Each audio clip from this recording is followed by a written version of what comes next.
Les bruits chez qui j'habite, de Claire Canté et Séverine Vidal, aux éditions Les Dunes.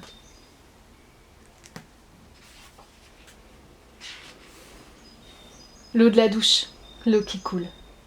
Je suis réveillée tous les matins par le bruit de l'eau qui coule. Papa se lève avant nous, ma chambre est juste à côté de la salle de bain, alors je l'entends prendre sa douche. Je sais que c'est presque le matin, presque l'heure de me lever moi aussi, presque l'heure de sortir de mon lit tout chaud. Presque. C'est ce presque que j'aime. J'ai encore droit à un quart d'heure pour rêver, pour dessiner ma journée dans ma tête, refermer les yeux si je veux. C'est le bruit de la fin de la nuit, un bruit qui semble me dire « Tu peux dormir encore un peu, un tout petit peu ». Les premières notes de la chanson. Il y a cette chanson que j'adore, souvent je l'écoute fort dans le salon. Les premières notes me rappellent un souvenir, puis deux, puis trois, comme un fil que je déroule. Mes vacances cet été, Angèle et son grain de beauté qui se cache quand elle sourit. Car oui, maintenant elle me sourit. J'entends le tout début, je n'attends pas la fin, je remets juste les premières notes pour entendre encore le sourire d'Angèle. Le café qui coule et les tartines qui sautent haut. Le réveil est difficile, les rêves ça vous embarque, loin parfois. On se croise dans le couloir à l'étage, on se dit à peine bonjour, chacun dans sa bulle. Je m'assois dans la cuisine, ma sœur prépare son cartable. Moi, je gratte avec mon couteau le trop grillé des tartines. Derrière, j'entends les bruits du petit déjeuner. Comme tous les matins, maman dit « Tiens, va me faire un petit café », comme si c'était une idée neuve. Le café coule. Maman appuie sur le bouton du grille-pain parce qu'elle aime faire sauter ses tartines. Deux bruits minuscules qui me rassurent. Aujourd'hui sera comme hier, rien à craindre. Deux bruits minuscules qui m'aident à crever ma bulle. Sa voix au milieu des autres. Un jour, je suis pas allée à l'école, malade, fièvre de cheval. C'était bizarre d'être là pendant que les autres étaient à l'école. Je regardais mon réveil pour suivre leur journée de loin. Dictée, exercice dans le cahier, poésie. Il y a eu la sonnerie de la récré et tout de suite après, comme s'ils s'attendaient tous pour sortir en courant, le brouhaha des copains. Je me revois assise sur mon lit, fenêtre ouverte en plein hiver, tendant l'oreille pour entendre au milieu de toutes ces voix celle de Marcus. Je suis sûre de l'avoir entendu crier « But !» J'ai imaginé la scène, le but marqué sur le terrain de foot. Ce bruit, la voix de mon copain fendant l'air pour arriver jusqu'à moi, ça m'avait relié à eux. Le silence blanc. Les enfants, regardez dehors, il a neigé.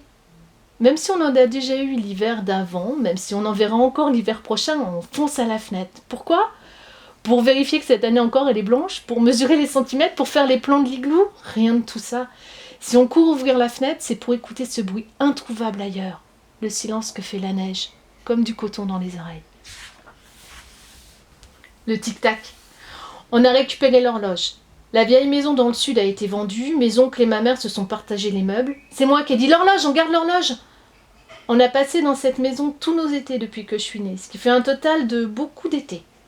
Pour moi, ces petits tic-tac toutes les heures, ça sonne comme l'heure du goûter, pêche au miel et sirop de fraise, le soleil qui tape si fort que dehors on tient plus.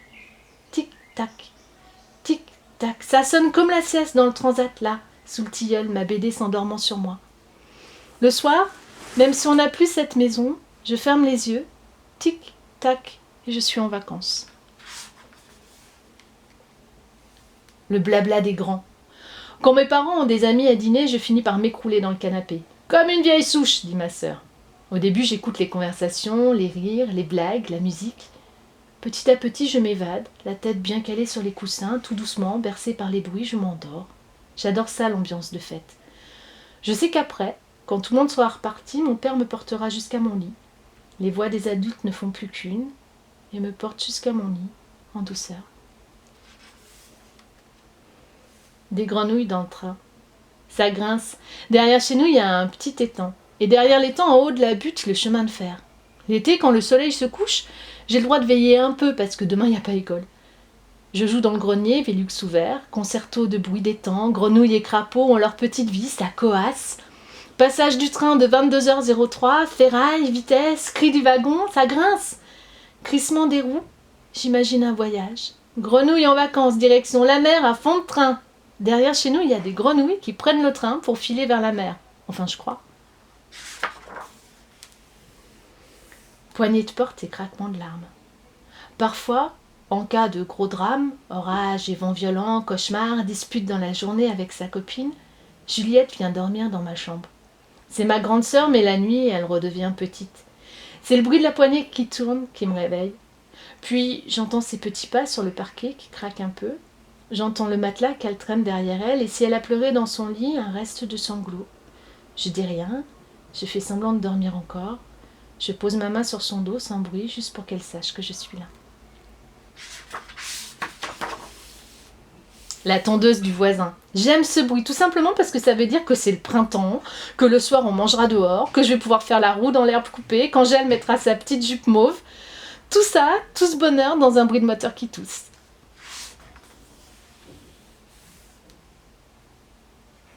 Aïe, suivi d'un gros mot. Ma mère se cogne 20 fois par jour en moyenne. Les bras, les coudes, le gros orteil, les genoux, c'est souvent le gauche qui trinque, la tête, tout y passe. Dans l'ordre, on entend d'abord le bruit sourd du cou, puis un grand aïe puissant. Attention, hein, pas de conclusion hâtive. J'aime pas quand ma mère se fait mal. C'est le gros mot qui fuse juste après qui me fait rire. Ça va, maman? Marre de cette foutue horloge dans l'entrée. Atchoum! C'est bien plus qu'un simple éternuement, ça va plus loin, c'est plus fort et surtout ça fait beaucoup plus de bruit. Une musique, une danse, une valse à 3 syllabes bien détachées, bien prononcées. Je sais que j'énerve toute la famille avec ma façon d'éternuer. Je peux pas m'en empêcher. Je m'excuse juste après, Juliette me regarde accablée et menace: si tu refais ça, je te... J'essaye de les garder là, au chaud, ces bruits chez qui j'habite. Je passe de pièce en pièce, j'épie, j'attends, j'attrape, pour me faire un petit concert, les soirs de silence, dans ma tête. Pour me faire un petit concert quand je serai sortie de l'enfance.